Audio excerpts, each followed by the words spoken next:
পিঠেগুলো দেখেন কত সুন্দর হয়েছে, এই যে এইরকম হবে তখন জানেন পারফেক্ট হয়েছে একদম, রাওয়া রাওয়া হবে ভিতর।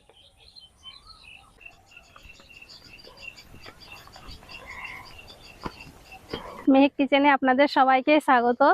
তেলের পিঠা বা তালের পিঠা তো অনেক খেয়েছেন, আজকে আপনাদের আমি পাকা আম দিয়ে দারুণ মজার তেলের পিঠা বা পাকোয়ান পিঠা বানিয়ে দেখাবো।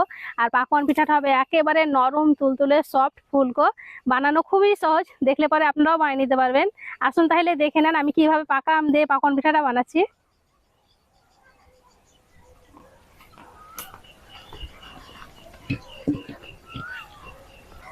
আমের পাকোয়ান পিঠা বানানোর জন্য পাকা আম লাগবে, তার জন্য এখানে আমি দুটো পাকা আম নিয়ে নিয়েছি। আম দুটোকে প্রথমে কেটে নেব।